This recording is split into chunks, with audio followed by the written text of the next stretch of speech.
my kids, who are now 30, 28, 25, I would say they were somewhat raised and influenced through the Disney Channel growing up. The Disney Channel was part of the package of cable, and I think it was a premier package even then. But the way adults were portrayed on the Disney Channel, it was less than encouraging and less than good. Especially men. Yeah. Behavior aside, you could start with the fact that in every Disney film, there is no mother and father. One of them is always gone. Yeah. Think about it for a second. Yeah. It's like, so what's that message, first of all? Yeah.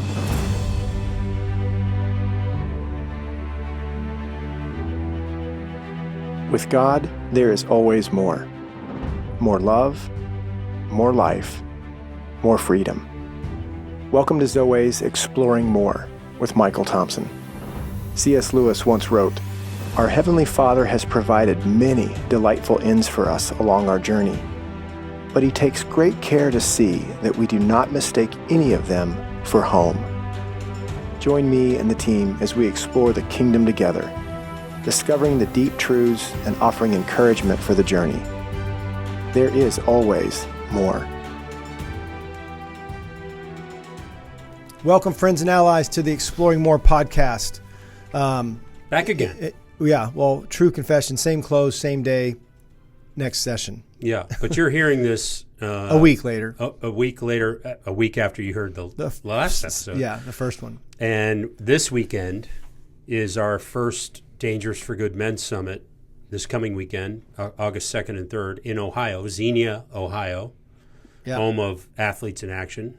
Yeah. Dayton, right outside of Dayton, between Columbus and Cincinnati. Yep. Got hundreds of guys coming. Yeah. It's going to be fun. It's really exciting. And, in this spirit of what we're talking about, what's wrong with men, why are men so dangerous, right? Mm-hmm. We have the Dangerous for Good Men's Summits. So that's what we're doing there, giving hopefully giving, we've said it this way, giving men a compass, a map, a sword, a weapon, and a direction.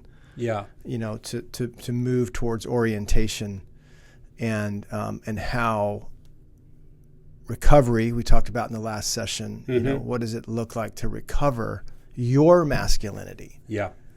And see how men, can move in that space with God, and how God will move in that space with them.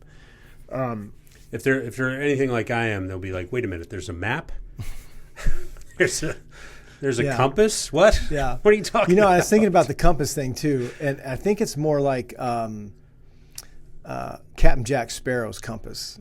It takes you to what your heart most desires. Yes, it's north is what you most want and need. Mm-hmm. And, not always a good thing. And I want to talk about that a little bit, because that's exactly what C.S. Lewis advocated, that it's not our desires that are wrong, it's where we go with them, right, where we take them. Right. To be,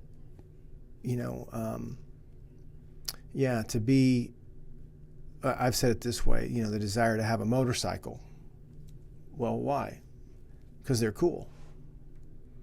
Therefore, I'll be cool. Yes. Yeah. And then people will wave at me and they'll think I'm cool.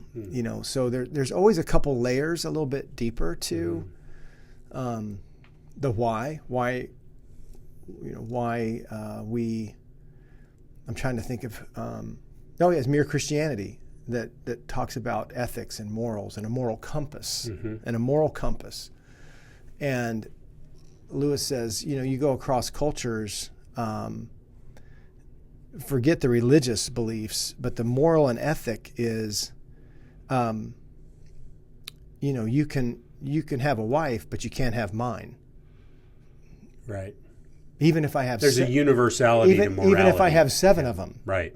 There's something in us. There's some lines that where they're drawn, there's the line. And so, and yet it's amazing that God hardwired us with longing and desire and want.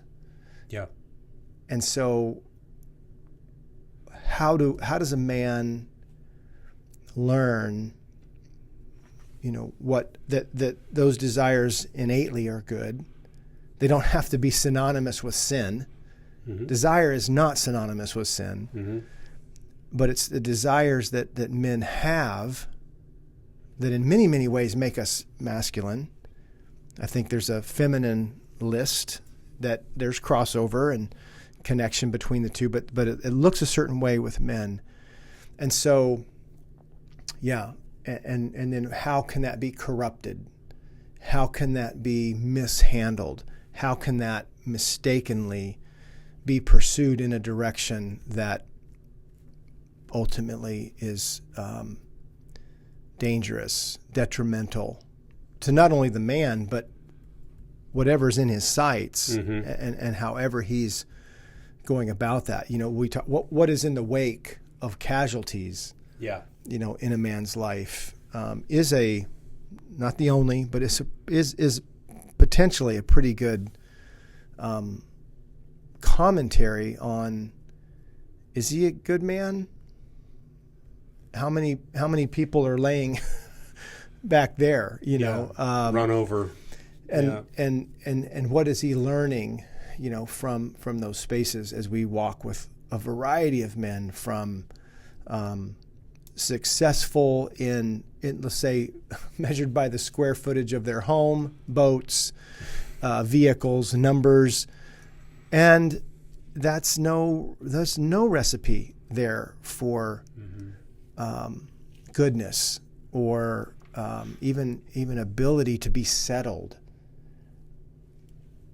Even though we look at in one of these sessions, I'm going to play a clip from Jim Carrey, who has turned at a certain age has turned into much more of a philosopher theologian than he was Dumb and Dumber, and yet that's an incredible movie of theological and philosophical beliefs. That's heads are falling off.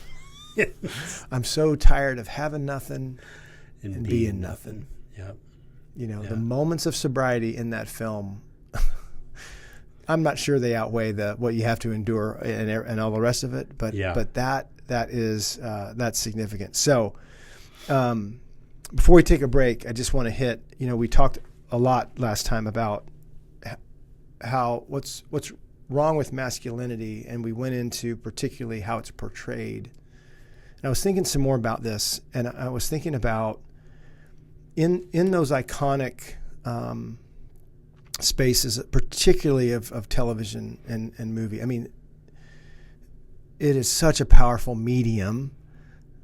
Media is to shape our perspectives and to portray whatever character they want to portray. So my kids, who are now 30, 28, 25, I would say they were somewhat raised and influenced through the Disney Channel growing up. The Disney Channel was part of the package of cable, and I think it was a premier package even then. But the way adults were portrayed on the Disney Channel, it was less than encouraging and less than good. Especially men. Yeah. Behavior aside, you could start with the fact that in every Disney film, there is no mother and father. One of them is always gone. Yeah. Think about it for a second. Yeah. It's like, so what's that message, first of all? Yeah. But you're right. I mean, eat wicked stepmothers and, dads who were, Little Mermaid's dad, Neptune, anger problems shoes are out, Yeah. Yeah. So I think that's just one example. It's really interesting. The other one, because Shannon Doherty died recently, I thought about 90210 and other. So those are more primetime series that had seasons that, we were high school, college. Yeah. And again, their parents, they were the smartest people in the room. Mm-hmm. Their parents were? No, the kids were. Right? I didn't watch. The kids were the smartest people in the room, and it had its it had its drama and success, I think, because of its representation of. Mm-hmm. Kids wanted to watch those kids. Yeah, and most of the parents weren't very relevant to those kids and their journey. Mm-hmm. And now they're older, they're high school. It's a high school, drama. But I think about, these things that so the other ones that were pretty significant in my junior high and high school, at least you had all the nighttime soap stuff, Dallas, Knots Landing. The Dynasty. The adults in those films and the way that men were portrayed. Oh my gosh. Terrible. Back to Tom Selleck, you brought him up before. We had Magnum PI. We had Magnum, and he seemed to be a pretty good guy most of the time. A little James Bondish, a little bit of a womanizer, I think, but I don't really remember. So, I know his shorts were way too short. I can tell you all of our shorts were pretty short back then. So. Yeah, it's coming back. That's come back. No, the 8-inch seam. Oh yeah, man. It's gosh. You can buy them. It even says in the catalogs now 8-inch seam. It's so terrible. Yeah, I know some guys on our team that wear them. So anyway, we'll be right back after this quick message. Hey, Dayton, Ohio, Greater Cincinnati, Columbus, Covington, Kentucky. Yeah, home of the Ohio State University. Hey, Michael Thompson here, hanging out with Josh Overton, and just want to say, number one, thank you to all you men in that area who have been to our encounter weekends, have read and engaged with Heart of a Warrior or King Me. We're so honored and so excited. Because of your engagement, we're coming to you. Yeah, we're super excited to bring to you the Dangerous for Good Men's Summit on August 2nd and 3rd, a place where you can discover who you are, where you are, and the good that God is up to in your life. We call that orientation. An oriented man lives with nothing to hide, nothing to prove, nothing to fear. That's pretty awesome. And that's Dangerous for Good. It is. So this is going to be held at the Athletes in Action World Headquarters. Come on. And you'll see the address right below and how to get there. And there's more information coming. So, yeah, Josh, we couldn't be more excited to come to you and want to invite you to invite. Yeah. Invite you to invite men for what is going to be, I think, the opportunity to continue transforming a local body of men from multiple churches and multiple backgrounds, ages, elder sages, kings, and warriors, to a central location for this equipping, encouragement, so that you can be deployed back into the greater Cincinnati and Ohio Valley areas to be the kind of men that will impact other men for the kingdom of God. Yeah. Coming your way. Let's go. See you soon. Welcome back to the Exploring More podcast, talking about what's wrong with men. And in this session, we're really let's change the subject a little bit. Even off camera in the break, it's like, man, the Homer Simpsons. You brought up Married with Children, Al Bundy. Yeah. You talk about just the portrayal of masculinity. Archie Bunker, going back further. Yeah, man. Womanizing, idiots, angry, doofus, narcissistic. I mean, Yeah, I saw a clip recently of That 70s Show, which is probably more your daughter's, my son. You talking about Red? Watch. Yeah, Red in that, I mean, you call them morons and idiots all the time. Why are you such an idiot? That wasn't his. And then there goes the laugh track. It's like, what is Red, and then every now and then Red would have his moments. He would, where he would be fatherly rather than dictatorial. Such a dictatorial character, individual, yes. And but so I think I think we can move into this other question, which, all right, if that's how it's portrayed, and it's not really good, and there's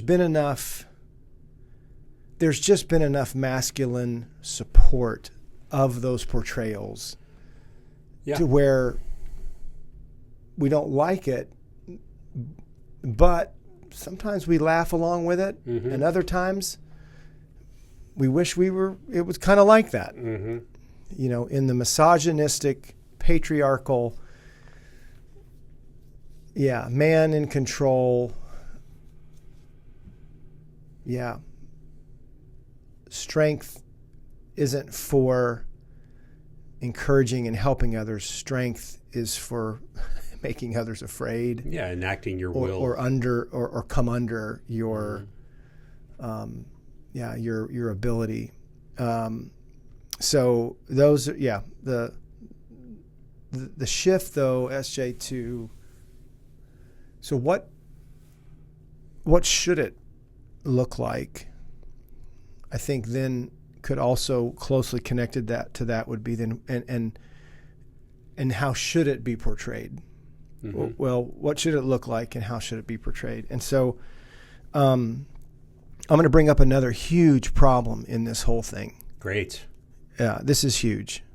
Jesus. Yeah. Okay, now I feel bad. What I said. Great. It's a huge problem. I mean, it is, man. It's a huge problem in how he's represented.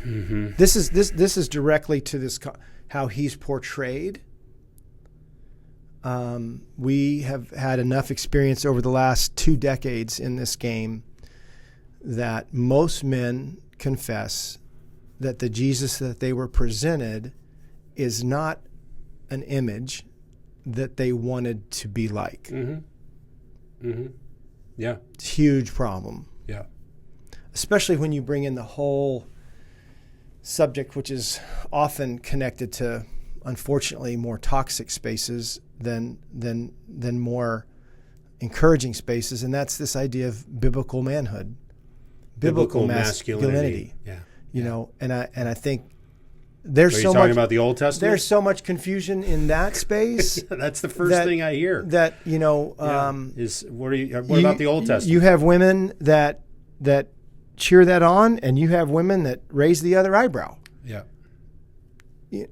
Because in that space, faith leaders, church and its theology regarding women, I mean, it's just a mess. I mean, it does not instinctively or somehow, what do I want to say? It doesn't often help this conversation and about what's going on with men. Where do they go? Where's a place that that loving and kind, strong, men are being made or remade, renovated in that space? Because by the time we've gotten into our 30s, most of the damage is done, and now things are on autopilot. Sure. You don't know what kind of husband you're going to be till you are one. And, I'm not saying women are blameless, but holy cow. I mean, in these places that we want to really matter in our marriages and our parenting and our fatherhood, so much, like you said, of the story of of how you were impressed upon by your dad, figure it out, and be useful. Mm-hmm. Now I have a son. Mm-hmm. Figure it out, and the discipleship program is on. Oh yeah. So I think about, to make this muddier, even as we go deeper. How should masculinity look? I mean, if the answer is Jesus, then you're bringing up all kinds of problems. Yeah. And the difficulty in how he's been portrayed.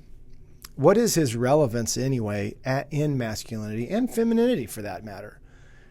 Which, whether we're bringing our cultural bias as boys into youth group, if you went to youth group, into church, into young life, on retreats. Yes, you are.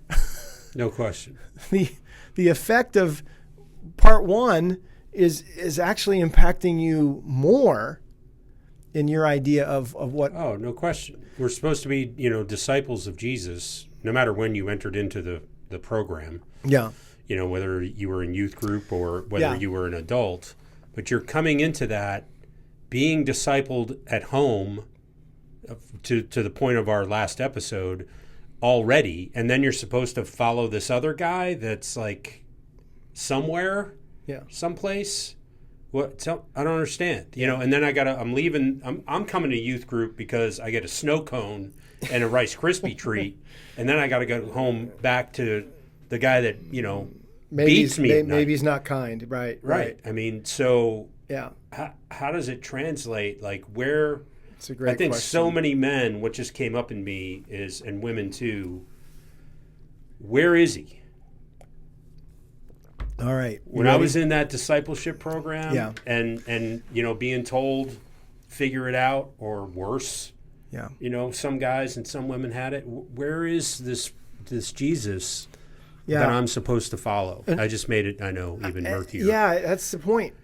This is why this is such a big deal and such an important thing to explore.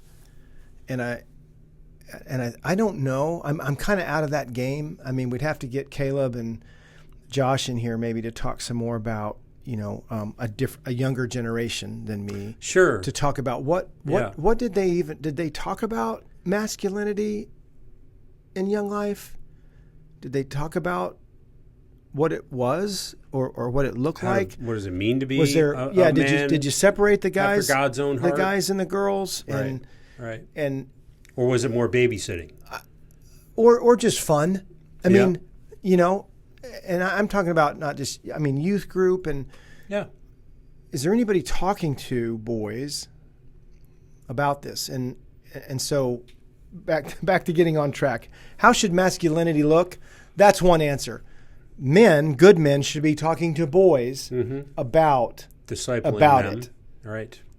And that would imply that those good men know up from down, north from south. And what we know, because we've been doing this for 2 decades, is that most men don't. Yeah. And so that's a problem. Included. Even when you add to the confusion the God stuff, which is here I am, with these desires. Here I am with moving from boyhood to explorer stage.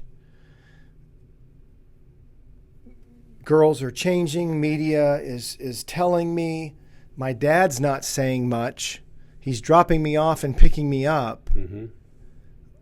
Where am I getting my information from? Other boys? Not helpful. My phone? Also not helpful. The phone that knows the algorithm of a 60-year-old just like it does a 13 or 12 or 10-year-old? Mm-hmm. Yeah.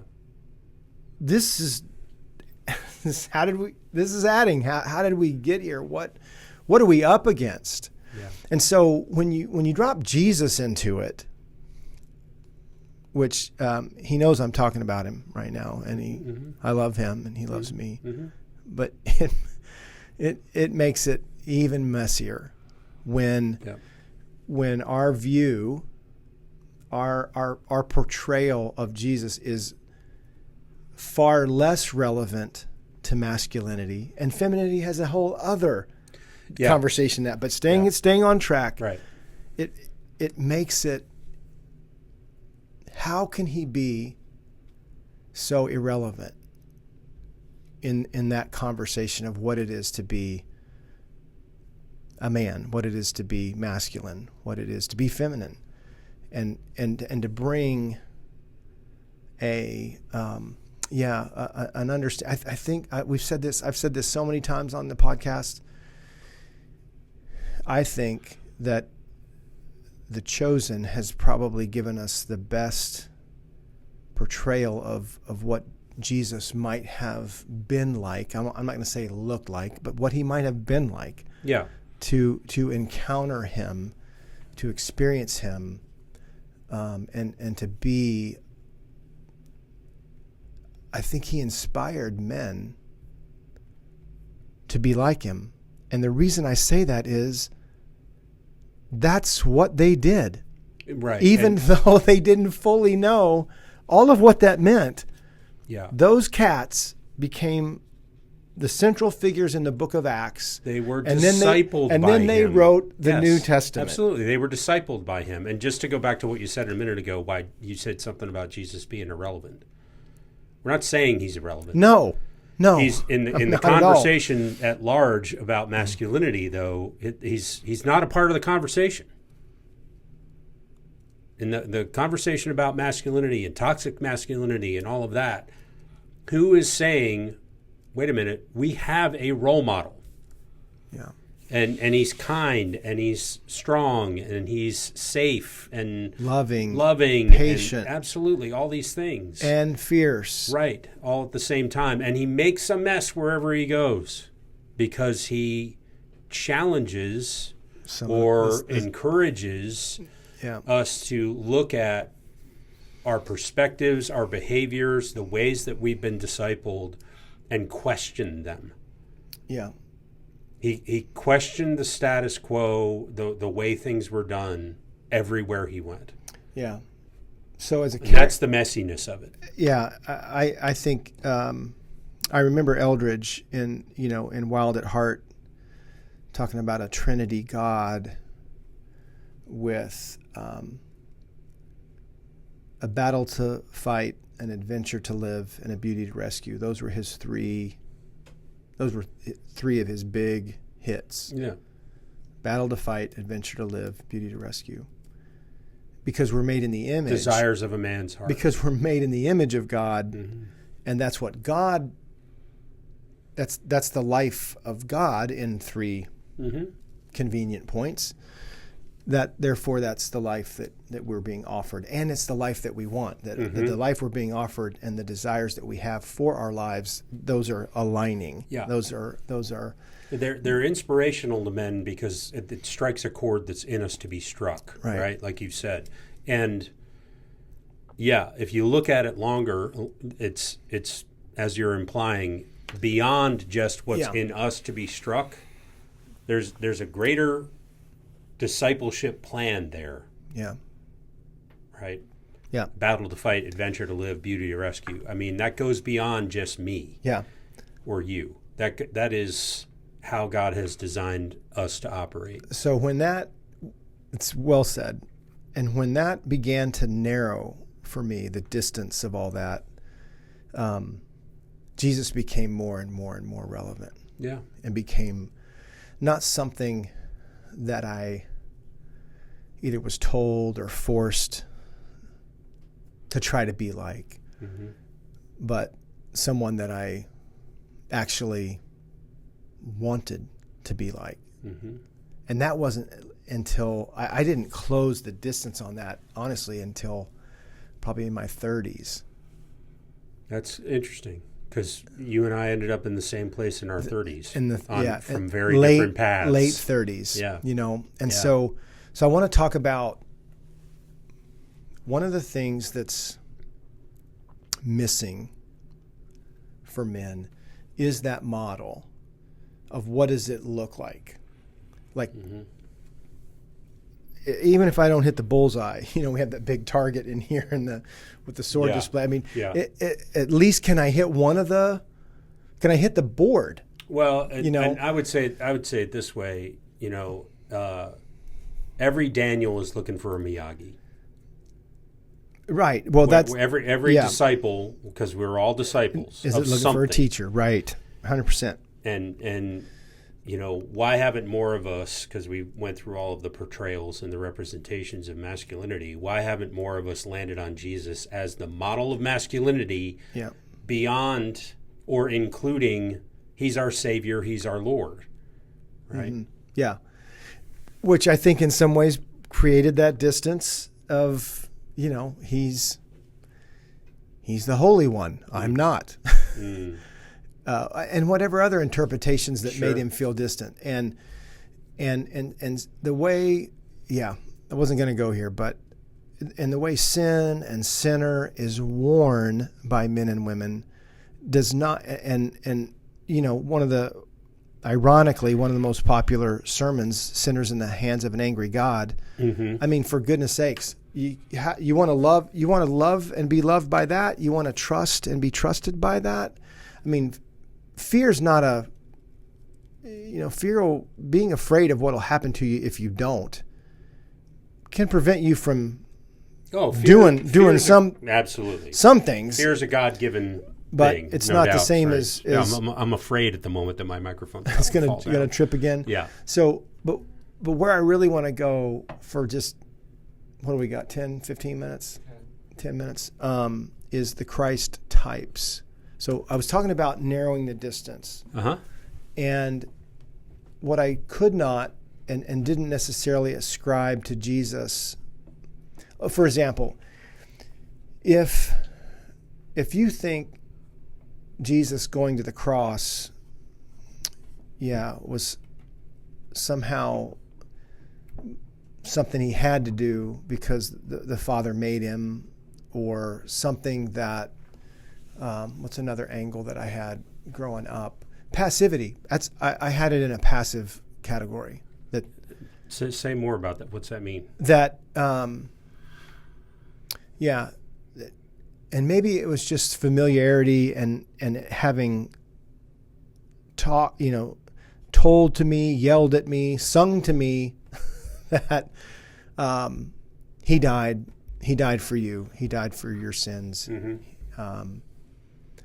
And my inability to translate that act on the cross to courage, to fierce love, to if he was thinking about me up there, my mind went to he's disappointed versus and he's for the joy set before him. I mean, I knew some of these passages, I just didn't have. So hold that for a minute. No, what I was way more... Knowing your story, you were made to go to church. Yeah.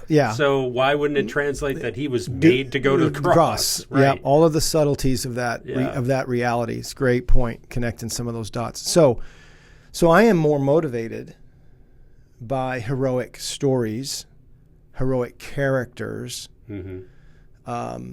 So when I see a William Wallace, and at that time I'm in my 30s, when I see Aragorn, when I see Maximus or Neo, Creasy, Man on Fire, great one, Aslan, it was Lewis who answered a mother's letter that was concerned that, I think it was her son, was more fond of Aslan than he was Jesus. And he writes back, dear madam, Johnny's fondness for Aslan is a fondness for Jesus, for they are the same. Mm-hmm.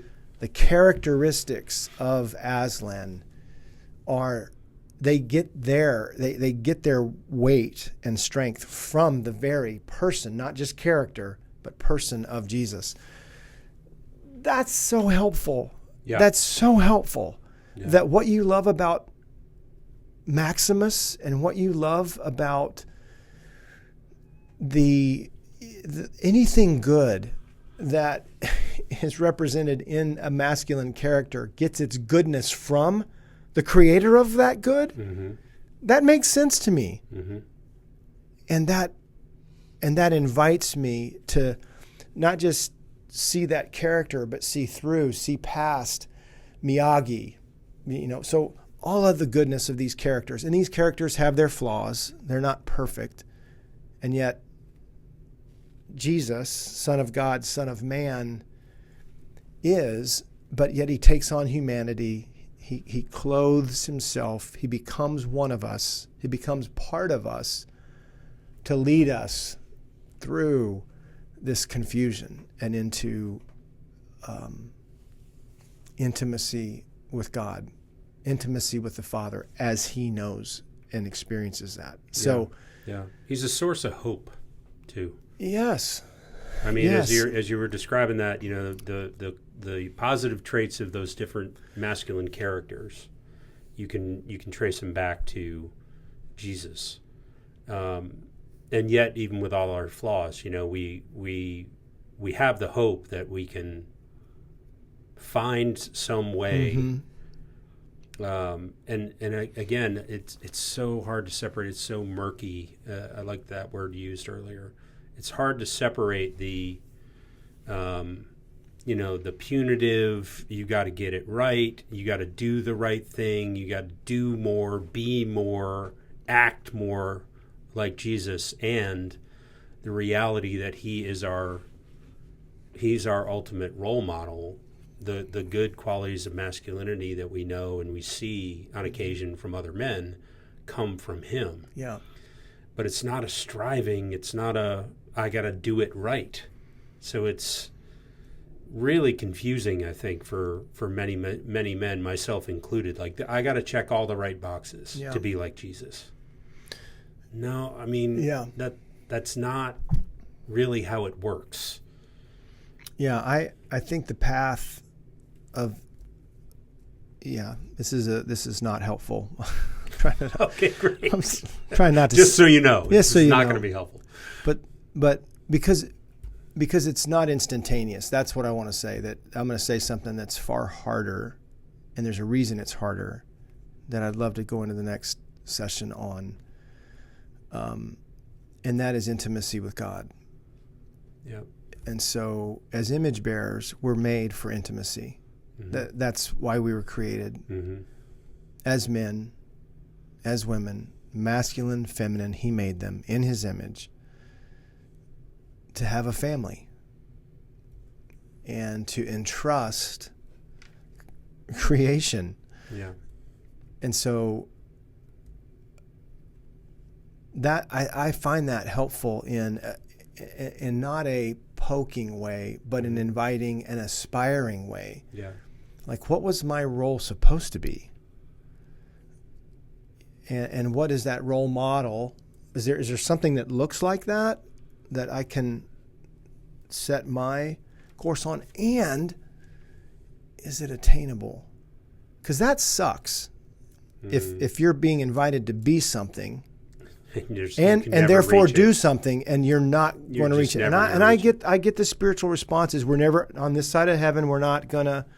But man, let's take as much ground as we can. We're meant to be little g gods, man. Yeah, image bearers. The whole Christian was a mocking term in first century. Little Christians trying to be like Christ. Mm-hmm. That's how Rome and others apparently talked about it. Says some of the theological evidence history of little Christians. It's less about little Christs, right? But it's way less about mimicry. Mm-hmm. Like, if I study long enough, if I'm watching a guy do some line dancing, and I just watch the guy do it, eventually I can maybe do it that way. But I'm just doing it, right? I'm just following the steps that the guy. What we're talking about is a calibration of your heart. Yeah, I would say there's no way. that I can not do that. That's I've hurtful. seen you dance. That's hurtful. Just watching. Yeah. You can't just watch Michael Jordan. No. You can't just over time, and practice. over time and practice. Okay. Right. You said watching. I did, but I'm just saying, mimicry is just doing the same thing someone else is doing. Okay. And you're not, and that's not what Christ is asking for. Right. He's asking you to calibrate yourself and your heart. I think of our buddy Jeff Andresian. He's a pilot, and he talked about the plane in between flights has to sit absolutely still so that it can recalibrate itself to where it is on the planet. Yeah. And so there's a lot to that, man. It's not just checking boxes and, okay, here's the 25 things that make you like Christ. So go do these, and we'll grade you later. No, it's a calibration. It's intimacy with him that is much harder, like you said, than just a list of do's and don'ts. Yeah. I mean, the list of do's and don'ts is Old Testament stuff. Not that that's irrelevant. You shouldn't go murder people or sleep with your neighbor's wife. Right? There's you things shouldn't you do should those. and shouldn't do. There are. That even if you believe in God or not, they're just a certain way to live. But it's less about a list of do's and don'ts, and it's more about be with me and live this way. Look up real quick 2 Corinthians 3:18 in the Message. It's coming to mind in a way that I think would be really helpful to explain what you're after or what we're talking about. So the characteristics of Jesus. Which verse did you want? 2 Corinthians 3:18. Okay. In the Message.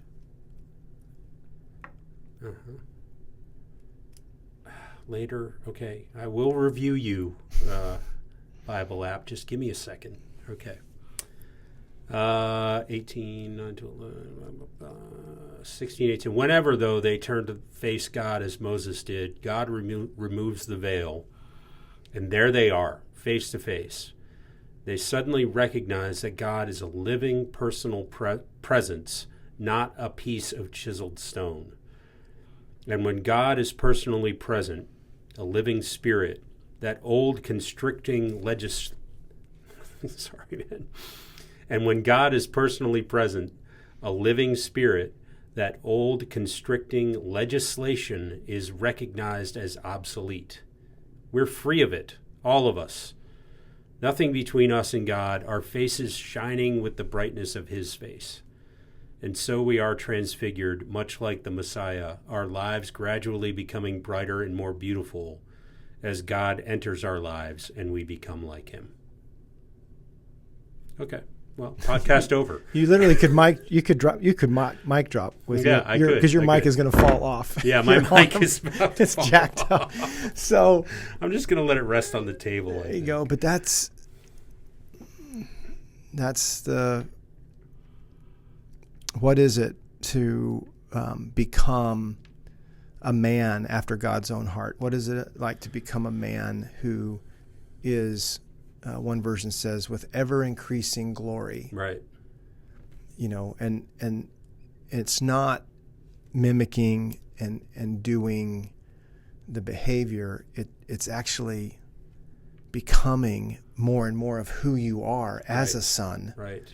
A co-heir. As your position in the kingdom then affects how you act, not the other way around. Right. And so I think that's a tricky part of this when we drop Jesus into this as part of the answer, if not the answer, to how's masculinity supposed to look. And Jesus's life, which really includes Jesus's relationship with the Father, Jesus's relationship with his friends. I mean, Jesus relationally is, I think, the key invitation, waypoint that come through me so that I can come with you into the renovation of you. And I think you're really going to like this. I think the desires that you have, we can, if you'll let me, we can learn to dance. I can show you. You don't have to just watch me. We'll dance together. Mm-hmm. You know, we'll play together. Yeah. We'll fight together. I'll show you how to fight. I came down off the cross to be with you. Right. Yeah. I mean, yeah, I've said this many times, but you got to go to the cross. And then through the cross. But through the cross is where Jesus went, and that's where we've got to go to. So we kind of have a couple things established, I think. Maybe they're established. You know, one was, you know, masculinity portrayal in the world, and then how should it be portrayed, which is a messy business in and of itself. And I think where we'll go, how do you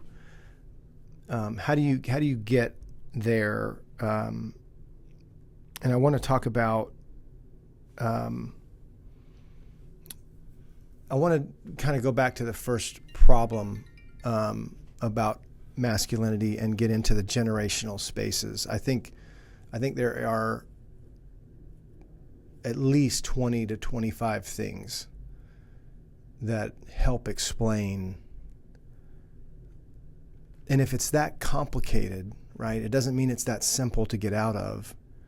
But if it is that complicated, then I think it's helpful to see everything that we're up against to reclaiming masculinity and generational masculinity. Mm-hmm. You can't just fight on one front. This is a world war before 1 and 2. Mm-hmm. And there's an enemy that has established strength and control and influence on multiple fronts. Mm-hmm. And if you go after 1 or 2, no way. You have to see. Now you still have to fight the fight that's in front of you. Yeah, but you're going to get flanked if you're not paying attention. It's a deeper conversation, and it's a deeper conversation because what true masculinity and femininity are intended to be, it is violently and fiercely nasty is the word. Nasty opposed. Because of the intimacy that we were made for and the commandment that we're giving. Mm-hmm. Love each other. Yeah. Be in love with God, be in love with each other. Mm-hmm. Not just you loving. It's be in love with God and be in love with each other. Whatever Jesus is offering, the other camp is offering the exact opposite. And substitute. Hate each other. And be cruel to one another. And crazy substitutes, SJ. Yeah. Crazy. Yeah. That's why the desires that we have can be corrupted, mm-hmm. can be lured into spaces that are consequently devastating for generations. Yeah. Because it can be glorious for generations. Mm-hmm. That's the point. Mm-hmm. And so that's where I want to dive in for next time. Yeah, so, man. Any announcements? Oh, you have a. That was funny. Any announcements? But you have a we have a comment. Oh yeah, that's right. Our number one fan, Michael Wins 23, said, "God is speaking." In response to we did a couple of episodes on assumptions that we're making, and the last one was that God still speaks. God is speaking. Not God spoke, but God is speaking. He fills our lives with his speaking voice. God spoke to me through you guys during our October of 2023 Encounter weekend. Mm-hmm. Being still and present is a key to hearing. The voice of God is a friendly voice. Thanks, guys. That's great. Thanks, Michael. Really good. Yeah. And encouraging. hopefully, to others out there. And if people want to comment and review and review, rate, subscribe, all that. Click the bell, all that stuff. You guys, you've been watching YouTube, you know what to do. But we'd love to hear your comments too on, what are, on the last 2 episodes we've talked about how men have been portrayed, how you were discipled as a kid, as a young man. I mean, anything you guys would like to share in the comment section. We'd love to hear your thoughts. Yeah. And the defending part of me says, be patient. Yeah. We've got a lot more territory to cover in this subject. And yet, you don't think somebody would question you in the comment section, do you? Challenge you somehow? Is Robin know how to do that? I believe she does. I've known you long enough to know that she's my help. Yeah, she'll be listening to these. I'll be getting encouraged. But I think that I would invite you to, even if we haven't covered it yet, maybe your comment share some thoughts could make a difference in what we need to cover and what we need to share, especially from feminine hearts. That would be important to us, that we somehow in this subject are encouraging and caring for your heart, because that's a place where we as men have struggled. We can do better badly, and I think hopefully there's just some, not reasons or justifications, but there's some understanding as to why. So it's a big deal. It's a big deal. And if you're within driving distance of Xenia, Ohio, the AIA facility there, go to dfgsummit.com. You can get all the details. Starts later this week, Friday, August 2nd. Yeah. First one. Driving distance for SJ is 500 miles. Yeah. Driving distance for me is 50 miles. So maybe. If it was, you'd be in my house much more. That's it's right. More like 15 miles. Yeah. But you're a driver, man. I am. You enjoy the windshield, and that's a good thing. I like that sanctuary myself. So whether you're 15 miles from Xenia or 500 miles, that's you're welcome. You said within driving distance. Yeah, and I was like, to you, that's mean? If you're in Canada and you want to come down to Ohio, absolutely, come we'd love on. to have you. Yeah, we'd love to have you. Yeah. So thank you for joining us on the Exploring More podcast. We'll see you next time. We hope you have enjoyed this episode of Exploring More. The landing page for this podcast is zoe.org/podcast. That's ZOWEH.org/podcast, where you can find the show notes and various platforms to which we broadcast. You can also find us and the Life of More by visiting Zoe on YouVersion Bible app, Right Now Media, our Facebook page, and Zoe on Instagram and Twitter. Remember, with God there is always more, and you were made for more.